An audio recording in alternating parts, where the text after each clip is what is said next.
What is your schedule at the moment? So at the you said you're down in Mexico City to Yeah. you finished a book proposal or you're working on a book proposal? I'm about to finish the draft, so I hit like 52 pages. I'm gonna go through and edit it, and of course, I will add more to it. But yeah, I just needed to be somewhere and like kind of hide out in a corner without like being in a cabin in the woods around like nobody. It's a really fun city, and I hadn't been in 2 years, and there's a really great community here. So, I just wanted to be here and try to get that done without having to deal with the frenetic, chaotic energy of New York City because I was there before I came here and it was just like really jarring on my nervous system. I didn't get anything like significant done. So yeah, I've I did what I came here to do. Yeah. I've heard that about New York City. I said before I Oh hit yeah, record, it's I've never true. been there before, but I follow a lot of YouTubers and a lot of comedians.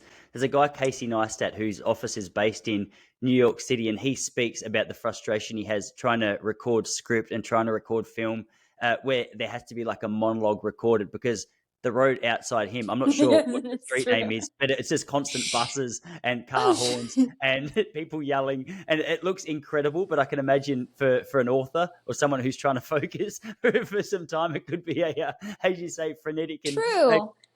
It's like you want to be in a quiet space so that you can hear your thoughts. And it's hard to do that with like a police siren and like people arguing on the street and, things like that. It's just impossible, which is why I really appreciated being in Kenya because it's so quiet there. And, you just you can like let your shoulders down and like relax for a second. And yeah, it was amazing to be there. I'm so interested to speak to you more about this because, as I said, I'm really interested. I've heard you speak quite a lot about your experiences in Kenya, and there's a few things that really stood out to me that we'll get to in a minute. Before I do you find do you write well in really quiet locations, 100, or do you like a bit of a 100%. background hum? No, no, no. You know, um, in the past, I've been able to write from coffee shops in New York City. And like looking back, I can't believe that I was even able to do that. But granted, they were shorter stories. So you can have a shorter attention span to be able to do that. But now I just can't. I can't. I just run away from noise. And I think that when I'm in a quiet space, I can actually like see the material and I can edit more clearly. And it just helps not to have so many distractions around you. Yeah, from the interviews that I've heard of you, I got the vibe that you could have been a real introvert character. One of the ones I heard you speaking about, just how you enjoy going out for a run and just having your own thoughts and not necessarily socializing. And I thought, oh, I think writing seems like the perfect industry for Yeah. Sarah because the fact you get so much time to Yeah. sit back and reflect and plan and be by yourself and process your thoughts. That's true. Yeah. No, I think I am really a writer, like through and through. Um, I think I'm certainly introverted. I definitely like to have a lot of time alone to do my work. Um, but I'm not totally antisocial. I definitely like to have adventures and explore the world with people. So I think I'm a little bit balanced in that way, but certainly I prefer to be by myself when I'm doing my work. Yeah, how long have you been writing for? 17 years professionally. But I actually interned when I was in college. I interned for my college's magazine. So I did that for a couple of years. But, writing is something that I knew I wanted to get into from a pretty young age. And I was exposed to books, magazines, etc. When I was a child. That was on our breakfast table. Yeah, Rolling Stone magazine, Vanity Fair, Vogue, etc. That was just like on my breakfast table, and that's what I would like page through in the morning before going to school. And then my mom, she would take me to the library quite a bit. So I got into reading at a very early age and developed an interest in writing when I was in elementary school, actually.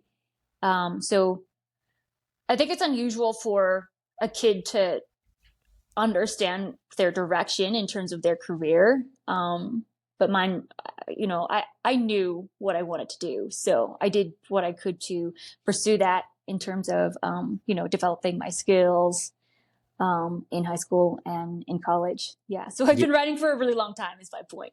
That's awesome. So outside of that college magazine, did you have a preference to write about sport, or did you want to be a sports writer in general? Because I know I don't actually know a lot about your background as a writer. Before we jump into the whole story about why I Yeah. invited you on here, I was just curious to pick your brain a little bit about the background to what led you to where you are as a Yes. writer. Because outside of that college magazine and outside of a few runners world, it's runners world that you wrote Yeah. for, isn't Runner's it? World. Yes. Outside of some of the runners world, I didn't know a heap about you as a writer. This has been a massive introduction to the world of Yes. Sarah Gearhart for me, which has Yes. been a beautiful introduction because I mean you've come into my world in style, which has been unbelievable. But what did that look like for you? The process of getting towards writing about we share the sun. Okay. So, well, first of all, just to kind of backtrack, I didn't grow up wanting to be a sports writer. Believe it or not, I actually wanted to work for Rolling Stone magazine because I have always been into music. And I actually, at one point, I even applied for a writing internship with the magazine. So like that was the direction that I wanted to go. I happened to fall into, a different path. And my first job out of college was with a sports performance media company in Cleveland, Ohio. And I was hired as an assistant editor. So that was really how I got into sports writing. And I just never really left the field. Yeah. So That's I got really unreal. lucky because I was hired before I graduated from college, which was pretty unique. Yeah. And you were running all the way through college? Yes. I actually started running when I was 15. I grew up doing ballet and all kinds of dance. And then I played soccer. And actually, like looking back, I wanted to be a prima ballerina, but I'm short. I'm 5'2". So like that was never going to work out because, yeah, prima ballerinas are there's a certain standard to be in that field, and it was just never going to work out for me. But Yeah, 5'2" but allows you to still run some pretty decent marathons. So you're winning that that's direction, huh? okay. It's okay. Yeah. Actually, I ran my first marathon when I was in college, believe it or not. It's a little bit unusual. So I ran cross country and track, and I think this was my junior year going into my senior year. One of my teammates and we were told a story about the Cincinnati Marathon, which was like an hour away from where we went to school. And we were just kind of curious about it. That was a time when I did not understand how far a marathon actually was. And when you run cross country, what is that, like a 5K? It's so different. And so we were just kind of curious to see if we could do it. And so we went off and trained together. And at the time, we didn't inform our coach until like after we did it. It wasn't too happy about that, but it was a really unique experience to run a marathon in college. It made me really, really dislike running, actually, because it was so painful. You've run a marathon, yeah? I have, and it's nothing that you want to hear about. I'm actually training for a marathon now, which I'm hoping makes it a more impressive story because my first one was and my audience is so sick of me hearing me just moan about my first experience. But a long answer to a short question, yes, I have, and I don't like to talk about that one because it was very humbling. Humbling. Okay, so that's a really good way to explain it. Everyone's first marathon experience, you don't forget how painful it feels. You really don't. And also like the mental torture it can do to your mind.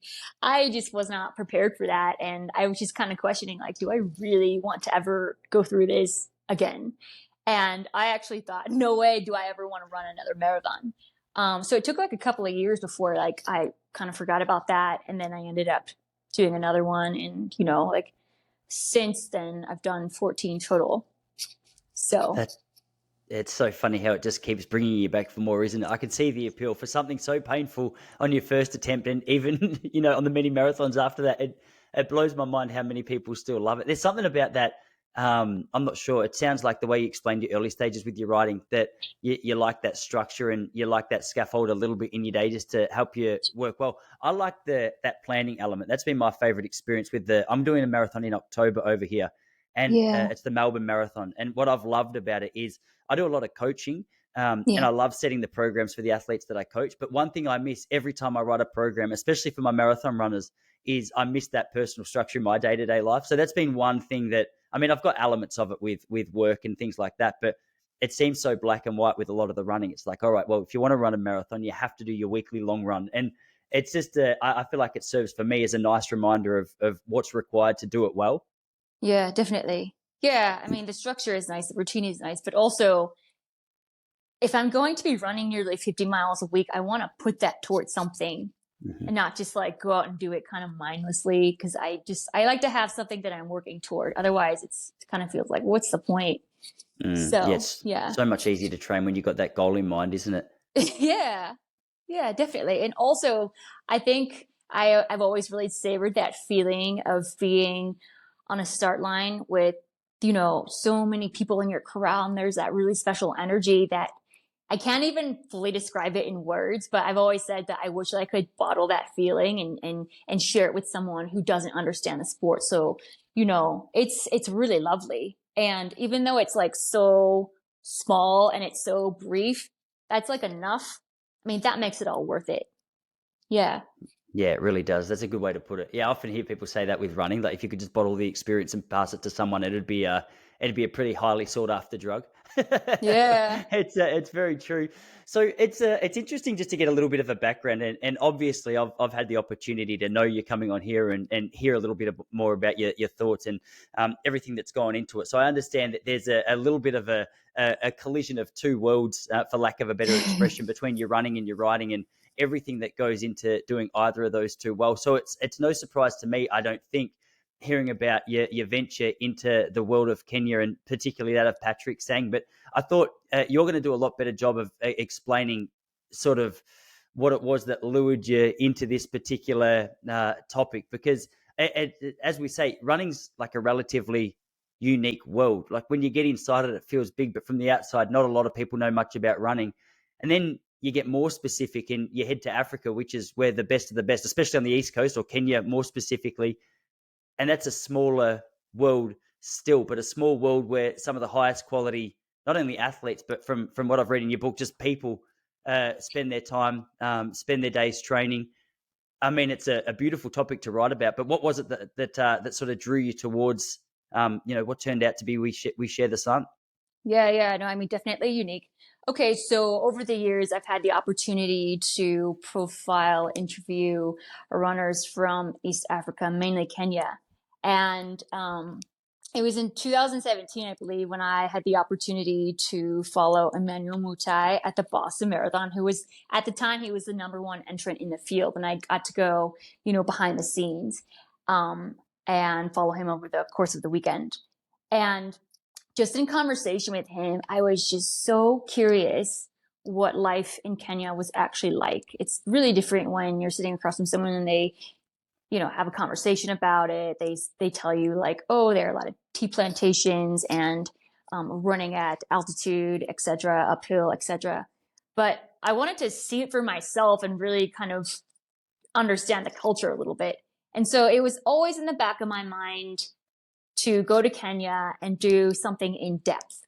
And, to be honest, I really do think that there's a shortage of journalistic narratives about top runners from East Africa. I just find that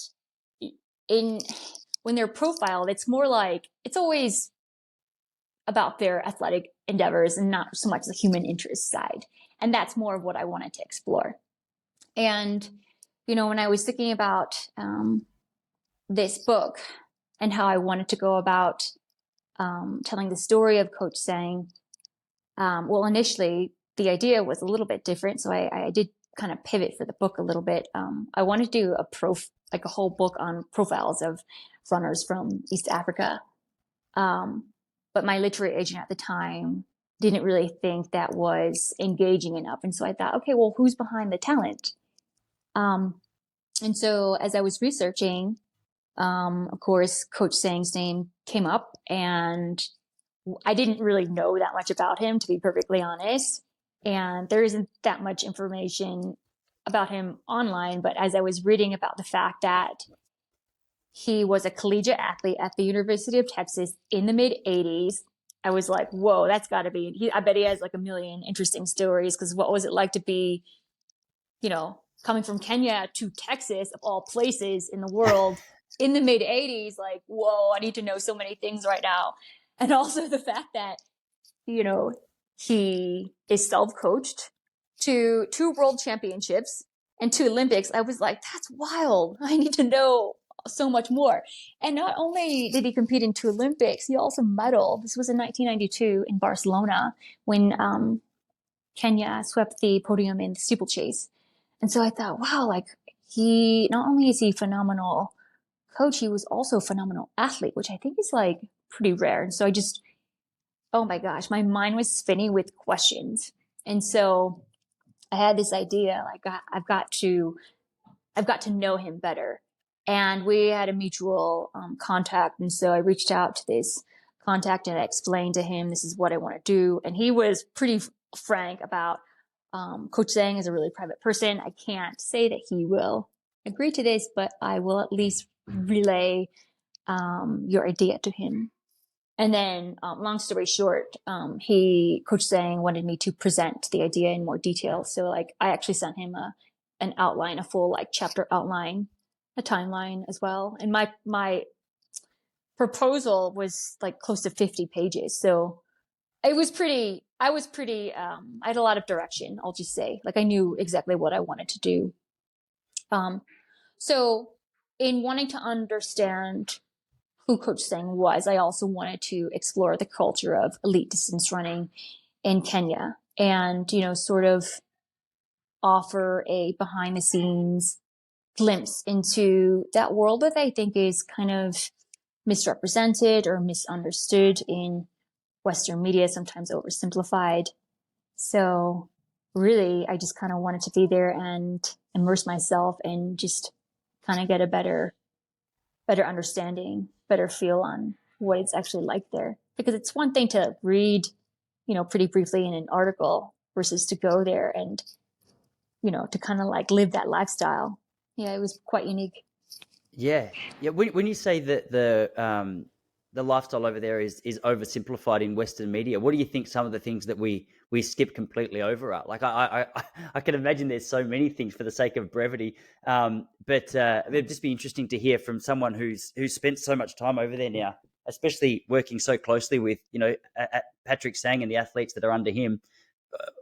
What would you say the main standout points that are oversimplified here? Okay, well, more like a myth that actually came up in my first interview with him, like one-on-one, which was like a 4-hour conversation.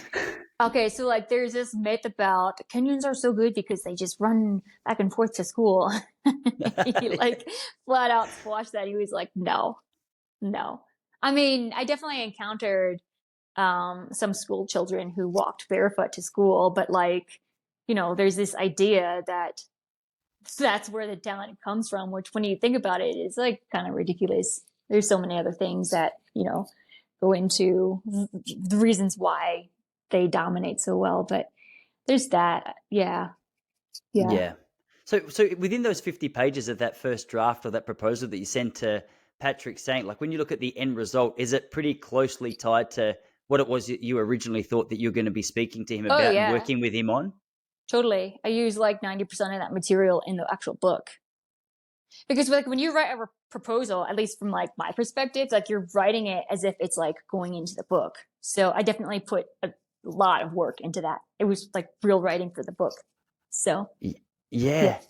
And so how long at a time did you spend in Kenya? Did you make multiple trips? Because I can imagine when you're stepping into any new culture, it can be I always like the feeling of getting bored in a place, because when you get bored in a place, I feel as though you start to get a little bit of a sense of what it's like in the day-to-day life. Like my wife and I have done quite a lot of travel, and it's nice to dip your toes into a place and dip out and do the touristy stuff. But I love the idea of going to a place, actually being immersed there, getting a little bit bored, finding out where the locals eat, where the locals drink, what they do during their day. Just really, I feel like that's where I get a better grasp of what a culture's like. Did it take you a little while to get a real feel for it there? Because I can imagine, you know, coming from New York City to the Rift Valley in Kenya, talk about culture shock. It must be just a different world. Yes and no. I mean, here's the thing. Like, I really love traveling, and I've had the opportunity to travel all over the world for some of my projects. And so I like to think that I enter an environment with an open mind and not like there to judge in any particular way, but more like be a sponge and soak up everything.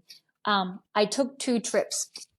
They were extended trips though. So my first one was 7 weeks. And then my second one was 6 months, which is quite a while. But the thing is, why I chose to be there for extended periods is because it's, it's difficult to get to that part of Kenya.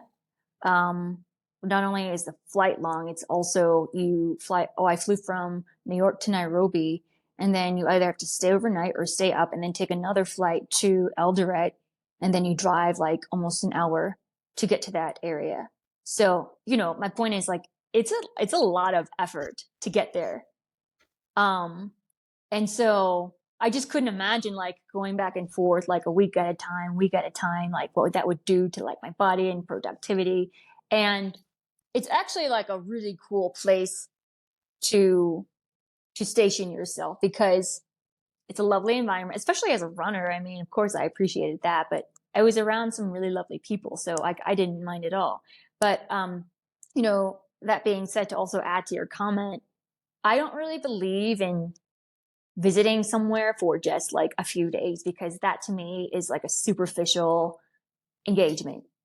And you don't really get to know a place unless you actually immerse yourself in it and live the day-to-day lifestyle and talk to the locals and just be there and kind of observe. I'm very observant. I tend to be really quiet, which I think people kind of mistake as being shy. And maybe I can be a little bit shy, but it's really because I'm observant, like looking at every single detail I possibly can, down to, I mean, this is really like detail, but like how that person's shoes are tied, what color are the shoelaces, expressions on their faces, etc. Like I pay attention to everything. I will make note of everything because the idea is I want to paint what I'm seeing in words. That's what writing is. You're painting with words. I think it really is an art form. And so if I want to do that, then I really need to be in it. I really need to be in my research, in my work. And I can't do that if I'm just kind of slipping into an environment for a few days and I'm not really engaging with the people, with the culture, if that makes any sense. Oh, it makes a lot of sense. Yeah, no, I totally agree. I think you just said what I was trying to say, but far more eloquently. That was a really good. It's a really good breakdown of exactly what I think the beauty of extended travel is. So when you went there, I know you said you made 2 trips, and feel free to pick whichever one to answer this question. But in terms of immersing yourself in a culture like that, where does that even begin? Because I can imagine that the day-to-day running, especially the camp element of the training in Kenya, is very different to a lot of the day-to-day non-camp elements of Kenya. Did you go there with a bit of an itinerary of what to do each day, or was it a matter of just finding your feet when you were there and getting into a bit of a rhythm? Because I'm trying to look at this from the perspective of an athlete and from the perspective of an author. Like obviously you've got to try and get your foot in the door of what they're doing as athletes so you can write about it more accurately, but then I can also imagine it'd be an awkward experience just for a stranger to the area to come in and just be like, oh, now I'm here and I'm here for 6 months. So how did you make that balance and I guess get into a rhythm of what they're doing on a day-to-day sort of level? Yeah. So the camp is actually Global Sports Communication Campus in Kaptagat, and I was actually based in Eton. And that was because Kaptagat isn't quite developed for foreigners like myself to go live there. It's very local. It's like a village. And Eton, like over the years, it has become more and more developed, quote unquote. Because a lot, I can only speak to what I experienced. When I was there, I was around a lot of elite European runners, Olympians. Like my neighbor was an Olympic marathoner. 2 doors down was another Olympic marathoner from Europe. And so it was just kind of strange to be in an environment where it's like local Kenyans and then Western style housing to cater to elite athletes who go there and kind of take advantage of the climate. So I would commute back and forth is my point. So I didn't live in Kaptagat. I would commute back and forth. It was about 45 minutes and I would get up at 4 or 5 a.m. on the days that I would go to the camp. Yeah. But I didn't find it awkward at all. I was there, like I said, to learn and absorb and observe. And because I already had a 50-page outline, I knew my direction. And so I knew what I was doing. It wasn't like me waking up in the morning and, oh, what should I do today? I always had an agenda. And if anything, in terms of writing, I always gave myself like word count deadlines for the day. So it was very clear, is my point. Yeah. Yes. And then within those days, it combines of what interviews, observation. How many conversations are you having with Patrick Sang, or is it a balance of conversation and just observation? I'd just love to know, because obviously, and I've heard you describe him really nicely. Yeah, you say for many athletes, he's more than just a running coach. And I think in the West, the idea of a life coach can sometimes be a little bit corny. We think of I mean, as much as I love him, and a controversial statement, Tony Robbins has got a mixed reputation amongst a lot of people. It can be I don't know. I just think it's a little bit of a corny scene, especially here in Australia. But the way you describe Patrick Sang is a way that I think I describe a lot of especially my final coach, Adam Diddick. He's an Olympic coach here in Australia.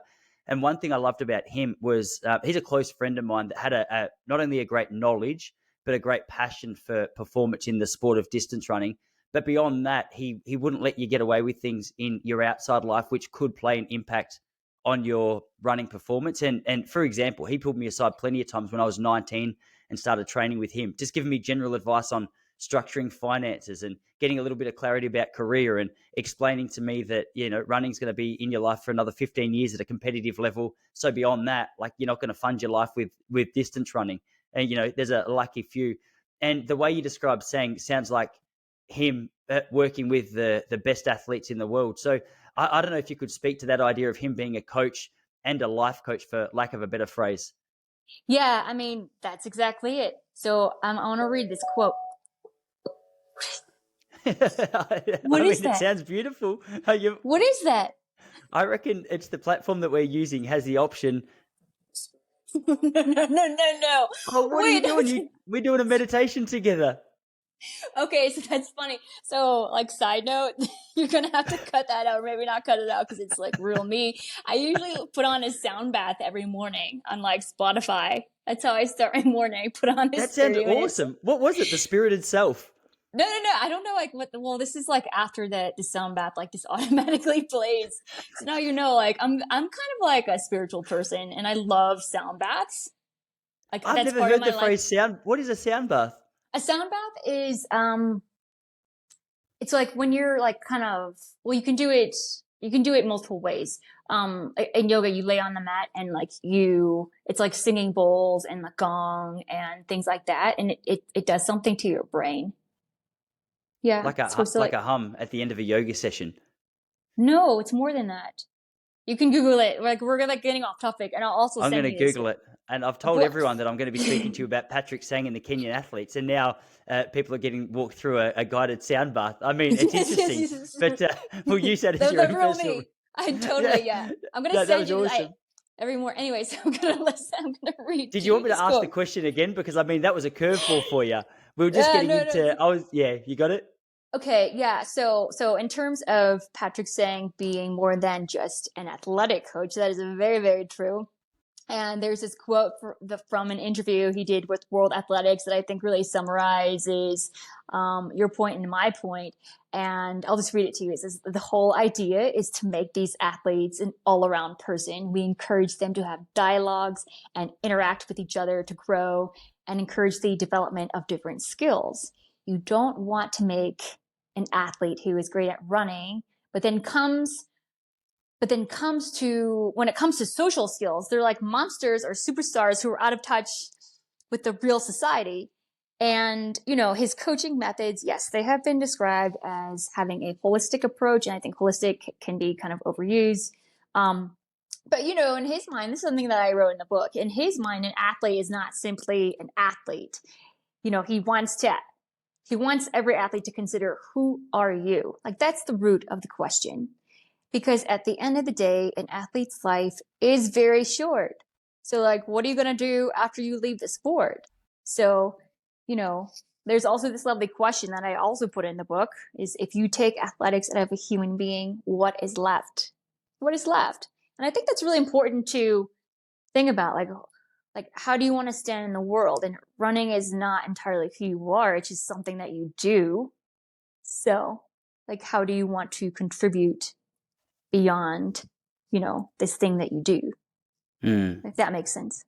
Yeah, it does. I listened to a really good interview with Eliud Kipchoge on, I think it's called Feel Good, Live More podcast. It's with a British guy, and he speaks to a number of elite athletes. And what struck me before I knew any of this about Eliud Kipchoge was he seemed like an avid reader and an avid journalist, an avid journal keeper. And he wrote and he reflected, and I mean, it's perhaps no surprise for the best athlete, the marathon world's ever seen, but he just seemed to be a really detailed person, not only around his training, but around his life. Like he was speaking about how he's always got a book on the go and he would take notes. And I thought, over the course of an hour and a half, I was like, oh, man, okay, so you're so much more than just an athlete. Like, is that, I bet you some of that would be, personality and a real personal interest in whatever it is that he's doing. But would you say, because you've rubbed shoulders and done some interviews with Eliud himself, like, is that something that you think comes from Patrick Sang, or is that more of an Sure. individual thing? Yeah. So, Eliud, and I mean, this is written about in media, and he also shared with me that he doesn't really know his father, and Patrick Sang has been a figure of sorts to him. They've known each other since he was a teen. And so that relationship has been very formative. And I always say, like, people look at Eliud and they call him, he's been referred to as like Yoda-like. But then I say, like, well, you know why he's like that? Because of who he's been coached by. So just imagine, if you think Eliud is that way, just imagine like having a conversation with Patrick Sang. I just remember my first in-person conversation, I just wanted to quote like every other sentence, because some people just have that thing about them where everything they say is like, it just strikes you, right? And he's one of those people. And I just remember within like the first 10 minutes of the conversation, I got goosebumps on my arms because I was like, wow, like this is going to be a really cool book. In regards to Eliud and the whole topic of like Coach Sang wanting his athletes to be more than athletes, I put later in the book, I talk about Eliud's advocacy for the environment, environmental conservation. And, like, come on, like how many athletes do you know that are stepping into that space in the way that he has done and continues to do? In November 2021, he actually attended the UN climate change conference in Scotland with the president of Kenya at the time. And he actually spoke on behalf of Kenya, representing Africa's voice on the climate crisis. And I think that's what I mean about being more than just an athlete and contributing something of, greater value. Like, how many professional athletes do we know of that are taking that step? I think he's a really good role model in that regard. Yeah. Does he have a little bit of a framework that I don't know if it's this black and white, and I can imagine a bloke as wise as Patrick Sang probably has multiple frameworks, but in terms of working with a guy like Eliud Kipchoge, outside of running, what kind of coaching is he giving? Or is it just it's not so structured, it's just through their years of conversation and guidance that this more, you said it, lack of a better word, holistic approach to training and life comes from? Yeah. You mean like what else contributes to developing the whole person? Yeah, I was just interested to know whether he sat down and said, all right, like today we're going to have a structured conversation around finance and around mindset and around, or is it just throughout the years of conversation, do these lessons just, of Certainly course, throughout. yeah. One thing that I didn't put in the book that I actually thought was really interesting, I feel like anytime I meet up with him, he always tells me like another story, like, why didn't you tell me that earlier? And I could have like integrated into the book. I feel like I need a part two. But anyway, one thing he shared with me that I thought was so interesting, because he has a degree in economics, is he wanted to start like an investment club at the camp. But that's something that he didn't get around to doing. But like, how many athletes are we aware of, or like sports teams are we aware of, that have this like investment club so that they can engage in conversations, deep conversations about finance and, stocks and such. I thought it was really clever. I think it's really interesting too, the way that his mind works. Yeah, yeah, that's so true. One of the things you've mentioned throughout the book as well is this idea of simplicity, and I feel like just talking to you for even half an hour at the moment, I can see how this is something that you would really appreciate, because you strike me as the kind of person who you seem very clear on what it is that you're trying to achieve with your projects, and I mean the fact that a meditation app broke out halfway through this podcast suggests I'm probably on the money a little bit, but I was lucky enough. I'm friends with I don't know if you know Ryan Nicodemus. He's one half of the Minimalists. I don't know if I call him a friend, but I've spent a little bit of time with him when he was here in Australia. We're associates at the very least, and that came about because I was so fascinated by him and the work that the Minimalists do, and how much they've changed my life, and how much just an approach of simplicity in my own life not only offers like clarity of mind, but also confidence in what it is that I'm actually putting my time and attention towards. And as I was reading, and as I keep reading about this idea of simplicity just coming up in the day-to-day life, I thought, well, it seems as no surprise that these guys are the best in the world, because the first thing that you're going to want to need is at least the clarity that this is what you're actually pursuing. But then and I've never been there, so correct me if I'm wrong, but especially the camps, it looks as though they're tailored towards eliminating a whole heap of just the chaos that day-to-day life can throw at you, so you can be more focused on what it is that you're pursuing. So I guess I was in that long monologue, I guess I'm trying to say, can you speak to the idea of simplicity in the day-to-day life of an elite Kenyan athlete? Yeah. I mean, I can only speak to what I observed and experienced at Global Sports Communication Training Camp in Kaptagat, but surely there is something to be said about the impact on productivity when you remove distractions. And, it's very remote there. So you can't just like run off and do X, Y, and Z because you either don't have the opportunity, it's like not exposed to you, or it just takes a lot of effort to commute somewhere. And in fact, this is something that I mention later in the book, but there is an elite female marathoner at the camp, Sarah Gearhart, who said that she really appreciates being there because when she's at home, she has 3 kids. She's not being bombarded by, visitors, be it like family or friends who want to like pop by her house and like, engage in some kind of entertainment. And then like it makes it harder to recover and, get her training done. It's like that. So like when they're at the camp, it's the same thing you would experience when you leave your house and go to an office, except like their office is training. It's like that. Like they're able to focus because they don't have all these other distractions. And so, yeah, that's why they're there 6 days a week. Yeah. And how are they structuring those days? I imagine like for a Faith Kipchoge and an Eliud Kipchoge, the sessions are going to be quite different, and especially the distances that athletes like this are running. But is there a little bit of a scaffold to how Patrick has the daily training life structured? Yeah, so I can only speak to what I experienced when I would go on. It was either like a Tuesday or a Thursday. So Tuesday was like a track session, and that was actually on site. So the camp, there was a dirt track that was constructed during the pandemic, and so it's short of 400 meters though. So like they would do their track sessions there on Tuesdays. And so like just being there, like showing up and like seeing so many people going this way, that way, this way, that way. It's like Shibuya Crossing in Tokyo. It just kind of makes sense. Everyone's going a different direction and no one gets in the way, and it just kind of makes sense. Because the training sessions weren't just the athletes from the camp. There were people from outside too who would join them. And so, yeah, it was unique to see. But yeah, so on a Tuesday session, everyone is doing something different. There were always multiple groups, following whatever program he had assigned to them. And then on Thursday would be a long run around Kaptagat, and usually there were different groups for that as well, depending on the pace. But I saw Faith do a really long run one day. It was I think it was in December. It was like 40 something K. It was like 40K. Oh my goodness. Did you watch her Yeah. 1500 world record the other day? Yes, I did. Yeah. Oh my gosh. Oh Yeah. my gosh. I'm so jealous that you've been able to rub shoulders with some of these people. That was an unbelievable performance, huh? Yeah, for sure. I mean, she's That just was something else.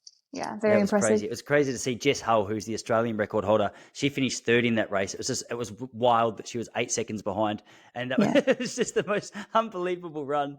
The other thing, and I think this sort of comes under the umbrella of simplicity potentially, is that over here, like there's constantly a new Garmin watch coming out. There's new blood monitoring systems. There's the new shoes, and I understand that like people like Eliud Kipchoge have access to all of this stuff because I've seen him wear it. In fact, a lot of the time it's where I hear about these new products.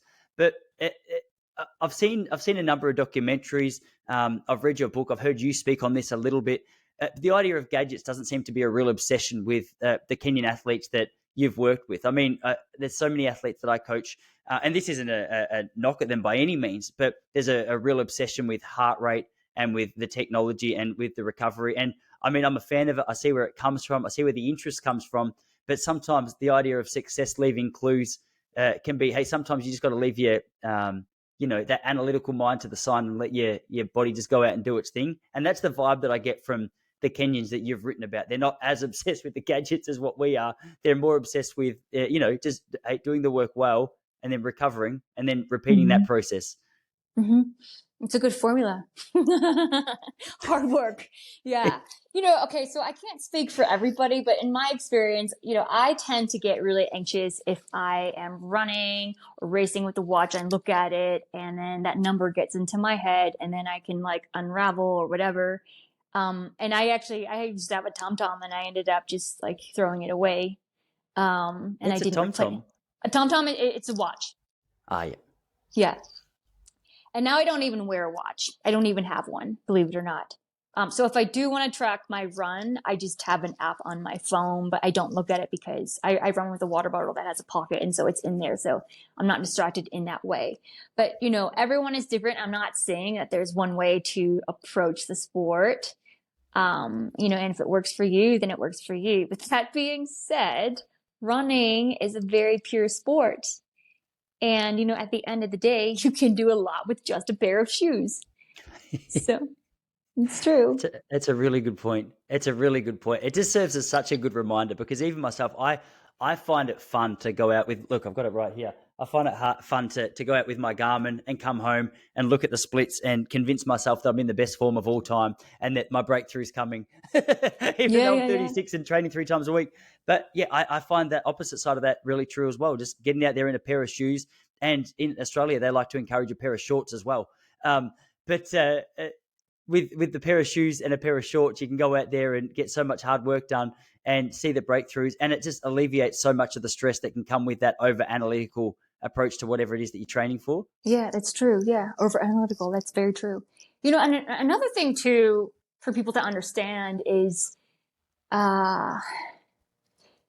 it's not like the local runners are exposed to these things, and it's very expensive. A lot of these tech gadgets are very expensive. So I think the lack of obsession is like lack of exposure and like a lack of like financial means to actually buy them. So that's also something to, understand as well. Yeah. Hey, just because this is something unique to you and it's not necessarily a core part of the book, I was just interested to hear from your personal perspective. What's it like sitting with a bloke like Eliud Kipchoge and having a conversation about running and life? Is that intimidating to you, exciting? You spend enough time with it that it's not a big deal anymore?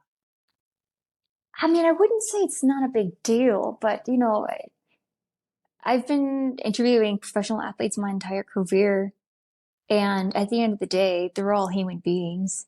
And I just imagine that they really appreciate having a quote unquote normal conversation and being engaged in a normal way.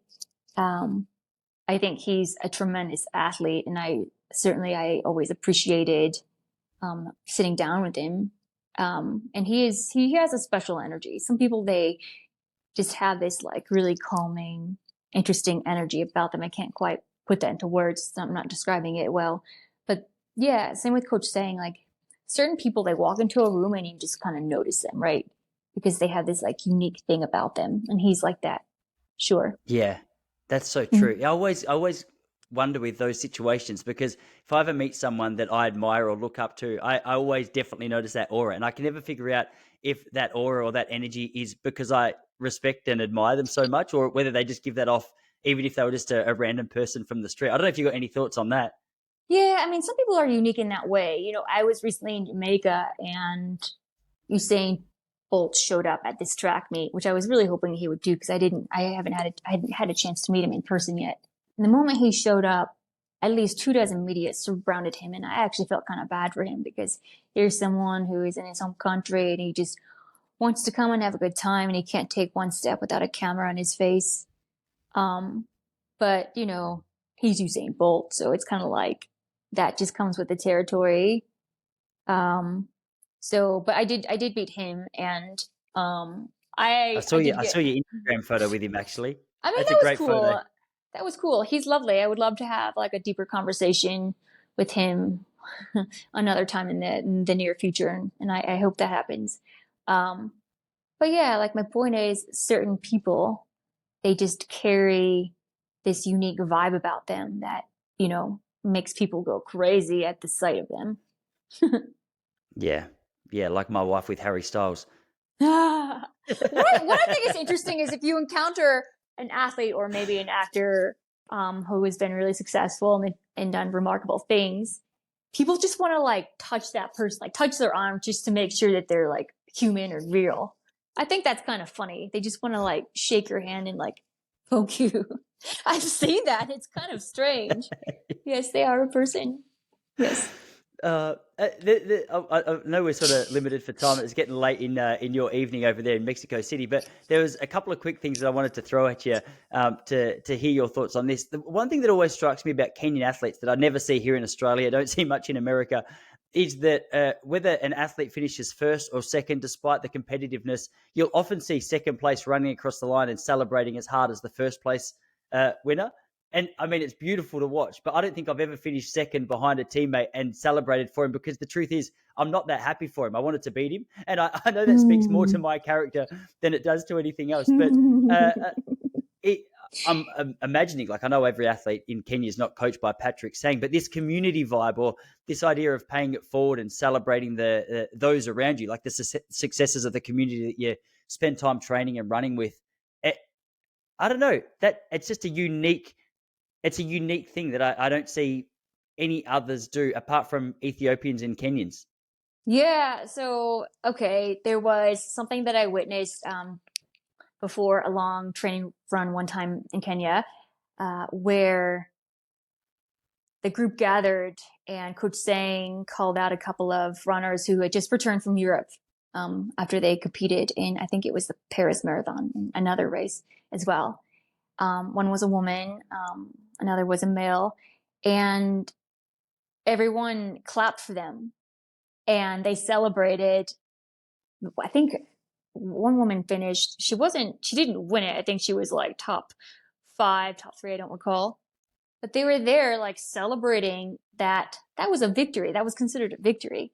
And I think that's really lovely. I mean, why not be happy for other people? And okay, so let me just explain to you the meaning of the title. The meaning of the title is not meant to be so literal, which I know people are going to like misinterpret, but really it relates to this concept of Ubuntu. If you're familiar with that, it means, well, it relates to unity of purpose, caring for one another. And, Coach Sang says he describes it as a very rich human value. And I think that it's important to understand at the end of the day, we're all part of a greater whole. And I really appreciate the concepts, principles of solidarity and compassion and respect. And, those are all principles that I wanted to weave into the book. That's what I noticed, the way his athletes operate, the way that he is.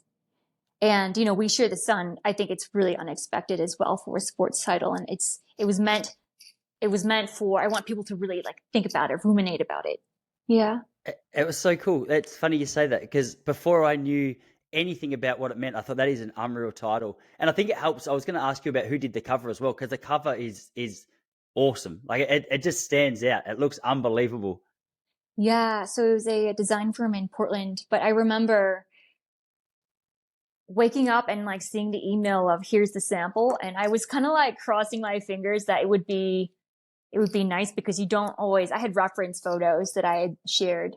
You don't always know if people are going to understand what you want. And so I remember opening the file and like, oh God, it felt like a present. It felt like I was opening a present. Yeah. I Yeah, really it looks love art awesome. and I really love art and design. Um, and I want to try to like cross pollinate that with sports writing as much as I can. And yeah, I think it's a really beautiful cover. I love it. I really love it. Yeah. Well, for everyone listening who hasn't got their hands on it yet, I'm going to link it in the description below. Is there a preference to where you want people to buy? I don't know. I know it's everywhere, but is it better to buy from your website? Is it better to buy from Amazon, or just go buy it wherever you get it from? Wherever you get it from. But I always like to say if you can support your local bookshop, do that. Yeah. Awesome. Sarah, you're an absolute legend. I'm really pumped. I know you said that you got a project or a proposal in the works at the moment, so I'm excited that you're now on my radar and my audience's radar. It's really exciting. The book was unbelievable. The cover's unbelievable. The story's amazing. So I really appreciate you stopping by and sharing some of the stories from the writing process and the trips themselves. Thanks so much for the opportunity. I had a lovely time speaking with you. I really appreciate it. Hey, right back at you. I'll leave you to it. I'll see you later.